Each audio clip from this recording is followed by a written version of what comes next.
Alif, Lam, Ra.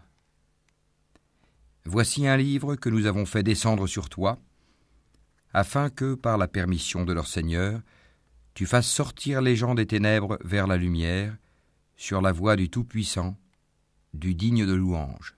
Allah, à qui appartient tout ce qui est dans les cieux et sur la terre, et malheur aux mécréants pour un dur châtiment qu'ils subiront. Ceux qui préfèrent la vie d'ici-bas à l'au-delà, obstruent aux gens le chemin d'Allah et cherchent à le rendre tortueux, ceux-là sont loin dans l'égarement. Et nous n'avons envoyé de messagers qu'avec la langue de son peuple afin de les éclairer. Allah égare qui il veut et guide qui il veut. Et c'est lui, le Tout-Puissant, le Sage. Nous avons certes envoyé Moïse avec nos miracles en lui disant « Fais sortir ton peuple des ténèbres vers la lumière et rappelle-leur les jours d'Allah. » C'est bien fait. Dans tout cela, il y a des signes pour tout homme plein d'endurance et de reconnaissance. Rappelle-toi, quand Moïse dit à son peuple « Rappelez-vous le bienfait d'Allah sur vous quand il vous sauva des gens de Pharaon qui vous infligeaient le pire châtiment. Il massacrait vos fils et laissait en vie vos filles. Il y avait là une dure épreuve de la part de votre Seigneur. Et lorsque votre Seigneur proclama « Si vous êtes reconnaissants, très certainement, j'augmenterai mes bienfaits pour vous, mais si vous êtes ingrats, mon châtiment sera terrible. » Et Moïse dit « Si vous êtes ingrats, vous ainsi que tous ceux qui sont sur terre, sachez qu'Allah se suffit à lui-même et qu'il est digne de louange. Ne vous est-il pas parvenu le récit de ceux d'avant vous, du peuple de Noé, des Had, des Tamoud, et de ceux qui vécurent après eux, et que seul Allah connaît? Leurs messagers vinrent à eux avec des preuves, mais ils dirent, ramenant leurs mains à leur bouche, « Nous ne croyons pas au message avec lequel vous avez été envoyés, et nous sommes, au sujet de ce à quoi vous nous appelez, dans un doute vraiment troublant. » Leurs messagers dirent, « Y a-t-il un doute au sujet d'Allah, créateur des cieux et de la terre, qui vous appelle pour vous pardonner une partie de vos péchés et vous donner un délai jusqu'à un terme fixé ?» Les mécréants répondirent, « Vous n'êtes que des hommes comme nous. Vous voulez nous empêcher de ce que nos ancêtres adoraient. Apportez-nous donc une preuve évidente. » Leurs messagers leur dirent, « Certes, nous ne sommes que des humains comme vous. Mais Allah favorise qui il veut parmi ses serviteurs. Il ne nous appartient de vous apporter quelques preuves que par la permission d'Allah. Et c'est en Allah que les croyants doivent placer leur confiance. Et qu'aurions-nous à ne pas placer notre confiance en Allah alors qu'il nous a guidés sur les sentiers que nous devions suivre? Nous endurerons sûrement la persécution que vous nous infligez. Et ceux qui ont confiance en Allah s'en remettent entièrement à lui. Et ceux qui ont mécru dirent à leurs messagers, « Nous vous expulserons certainement de notre territoire, à moins que vous ne réintégriez notre religion. » Alors leur Seigneur leur révéla, « Assurément, nous anéantirons les injustes, et vous établirons dans le pays après eux.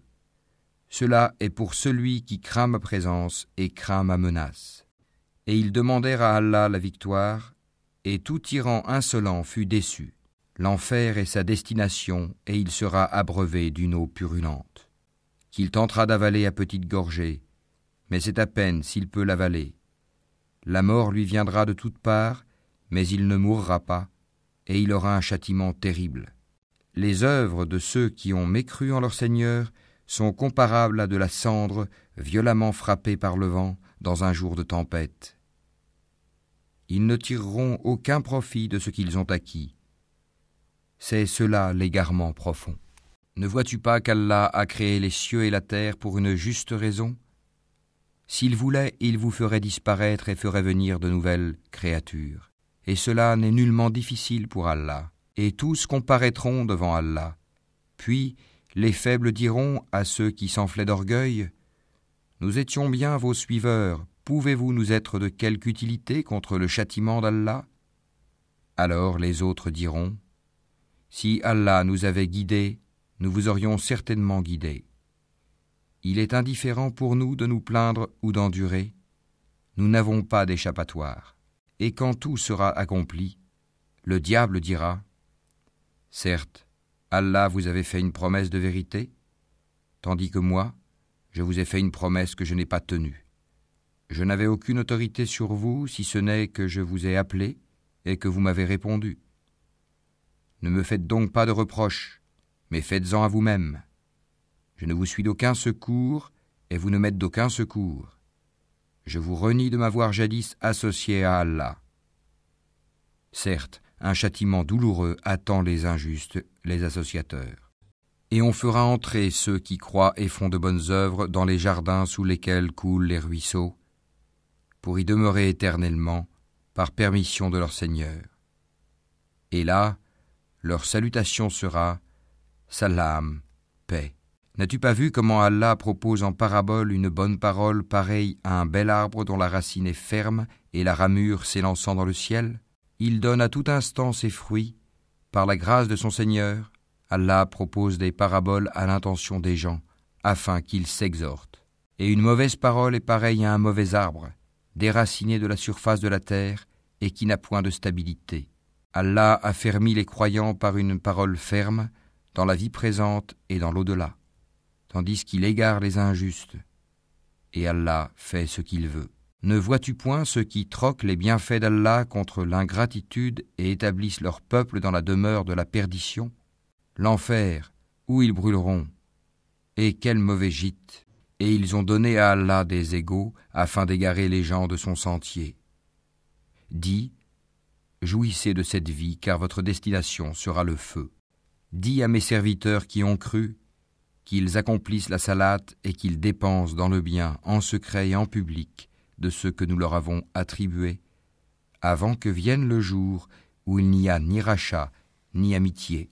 Allah, c'est lui qui a créé les cieux et la terre et qui du ciel a fait descendre l'eau, grâce à laquelle il a produit des fruits pour vous nourrir. Il a soumis à votre service les vaisseaux qui, par son ordre, voguent sur la mer, et il a soumis à votre service les rivières. Et pour vous, il a assujetti le soleil et la lune à une perpétuelle révolution. Et il vous a assujetti la nuit et le jour. Il vous a accordé de tout ce que vous lui avez demandé. Et si vous comptiez les bienfaits d'Allah, vous ne sauriez les dénombrer. L'homme est vraiment très injuste, très ingrat. Et rappelle-toi quand Abraham dit « Ô mon Seigneur, fais de cette cité un lieu sûr, et préserve-moi ainsi que mes enfants de l'adoration des idoles. Ô mon Seigneur, elles, les idoles, ont égaré beaucoup de gens. Quiconque me suit est des miens. Quant à celui qui me désobéit, c'est toi, le pardonneur, le très miséricordieux. Ô notre Seigneur, j'ai établi une partie de ma descendance dans une vallée sans agriculture, près de ta maison sacrée, la Kaaba, ô notre Seigneur, afin qu'ils accomplissent la salate. Fais donc que se penchent vers eux les cœurs d'une partie des gens, et nourris-les de fruits. Peut-être seront-ils reconnaissants. Ô notre Seigneur, tu sais vraiment ce que nous cachons et ce que nous divulguons. Et rien n'échappe à Allah, ni sur terre, ni au ciel. Louange à Allah, qui en dépit de ma vieillesse, m'a donné Ismaël et Isaac. Certes, mon Seigneur entend bien les prières. Ô mon Seigneur, fais que j'accomplisse assidûment la salate, ainsi qu'une partie de ma descendance. Exauce ma prière, ô notre Seigneur. Ô notre Seigneur, pardonne-moi ainsi qu'à mes pères et mères et aux croyants, le jour de la reddition des comptes. Et ne pense point qu'Allah soit inattentif à ce que font les injustes. Il leur accordera un délai jusqu'au jour où leurs regards se figeront. Ils courront, suppliant, levant la tête, les yeux hagards et les cœurs vides. Et avertis les gens du jour où le châtiment les atteindra, et ceux qui auront été injustes diront « Ô notre Seigneur, accorde-nous un court délai, nous répondrons à ton appel et suivrons les messagers. N'avez-vous pas juré auparavant que vous ne deviez jamais disparaître? Et vous avez habité les demeures de ceux qui s'étaient fait du tort à eux-mêmes. Il vous est apparu en toute évidence comment nous les avions traités, et nous vous avons cité les exemples. Ils ont certes comploté. Or, leur complot est inscrit auprès d'Allah, même si leur complot était assez puissant pour faire disparaître les montagnes. Ne pense point qu'Allah manque à sa promesse envers ses messagers. Certes, Allah est tout-puissant, et détenteur du pouvoir de punir. Au jour où la terre sera remplacée par une autre, de même que les cieux, et où les hommes comparaîtront devant Allah, l'unique, le dominateur suprême. Et ce jour-là, tu verras les coupables enchaînés les uns aux autres. Leurs tuniques seront de goudron et le feu couvrira leur visage. Tout cela afin qu'Allah rétribue chaque âme de ce qu'elle aura acquis. Certes, Allah est prompt dans ses comptes. Ceci est un message, le Coran, pour les gens afin qu'ils soient avertis, qu'ils sachent qu'il n'est qu'un Dieu unique, et pour que les doués d'intelligence s'exhortent.